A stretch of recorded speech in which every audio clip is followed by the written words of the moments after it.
It's late, and you're walking past a closed clothing shop. The lights are off, and in the window, a row of mannequins stands in the dark, facing out. You've seen 1,000 mannequins, but for just a second, one of them feels like it's looking back.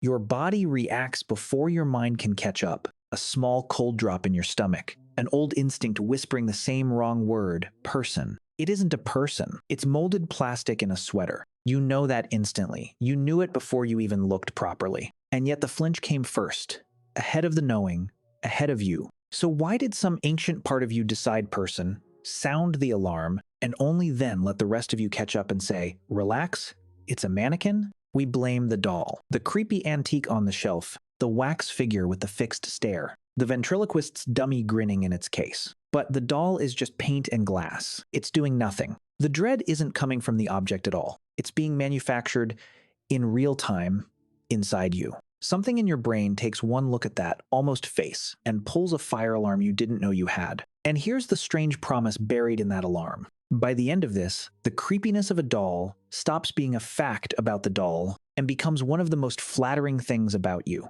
Proof of a machine so finely tuned that being almost right is worse than being wrong. Start with the shape of the feeling, because it's stranger than you'd guess. You'd think the more human something looks, the more we'd like it. And for a while, that's exactly true. Start at the bottom.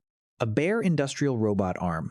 All metal and bolts, stirs nothing in you at all. Now add a hint of a face. A cartoon with 2 dots for eyes? Adorable. A little desk lamp robot that hops? We're charmed. A round-headed helper bot? We love it. A soft toy with a stitched smile? We give it a name and tuck it into bed. Every step toward human adds a little warmth. And the warmth climbs and climbs. And then, right near the top, just before it becomes indistinguishable from a real person, the warmth doesn't peak. It falls off a cliff. Something that's 95% human doesn't feel 95% lovable. It feels wrong, repellent, corpse-like. The affection you were building collapses into dread. In 1970, a roboticist named Masahiro Mori drew this as a graph and gave the dip a name, the uncanny valley, a pit that opens up in the last few steps before something becomes fully, convincingly human. Notice what that means for you. Your revulsion isn't measuring how inhuman the doll is. It's measuring how close it got. The dread is a proximity alarm, and it screams loudest right at the finish line. So what exactly trips the alarm? Almost always, it starts with the eyes. Think about how much of a real face you read without trying. The tiny darts of the pupils, the blink you never count. The way real eyes are always faintly wet, always moving, always pointed at something. You've spent your whole life becoming a world-class expert in exactly one object. The human face. You can catch a flicker of off in a fraction of a second from across a room.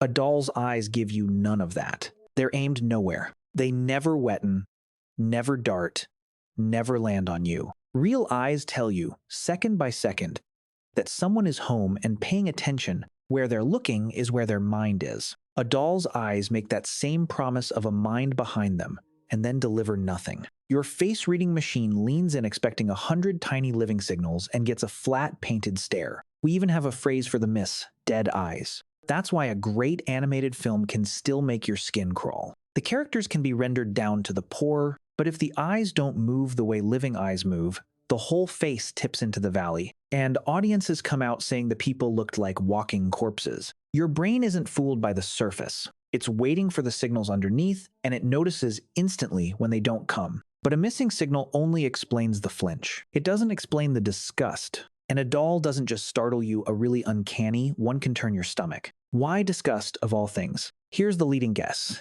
and it's grim. For most of human history, a face that was almost right but subtly wrong was a warning sign. Waxy skin, a fixed stare, a stiffness in the features, a color that's gone slightly wrong, those are the marks of sickness and of death. A body that looks human but moves wrong or doesn't move at all might be diseased, might be a corpse, might be the thing that killed whoever it used to be. And for most of our history, curiosity about that body could get you killed too. So your brain may treat the near-human face as a possible source of infection and fires the oldest protection it has, revulsion. The same recoil that keeps you away from rotten food keeps you away from a body that reads as wrong. The doll isn't sick, of course. but it's tripping a detector calibrated over 100,000 years, and that detector would rather scare you off 100 harmless dolls than let you walk up to one real corpse. Sit with what that does to the feeling. The creepiness in your gut isn't childish. It's a survival reflex, pointed at the wrong target, an alarm that evolved around real danger, going off in a toy shop.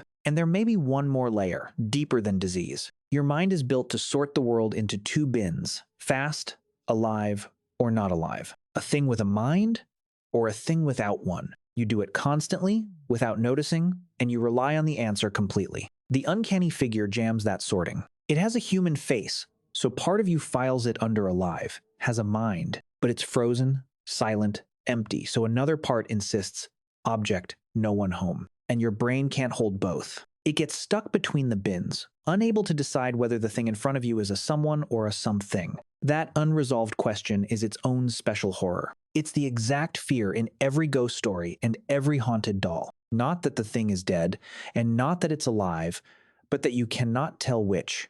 And it might be looking back. Whenever you feel that specific prickle around a doll, that's the sound of a mind that desperately needs to categorize you, unable to categorize it. But everything so far has been about a thing standing still. Now let it move, because that is where the valley drops away into something bottomless. A still mannequin unsettles you. A corpse unsettles you. But a corpse that sits up and walks, that's the oldest nightmare we have, and it's no accident that it looks exactly like a body doing human things slightly wrong. The roboticist who mapped the valley noticed this too. Motion doesn't soften the effect, it deepens it. A frozen, almost face gives your alarm a handful of clues. A moving one hands it hundreds. Watch a lifelike android turn its head, and it turns a half beat too late, too smoothly, with none of the tiny corrections a living neck makes. Watch a hyper-real digital human walk, and the weight lands a fraction wrong. Every motion is a fresh test, and every test fails by a hair. And your alarm, which was merely uneasy with the still doll,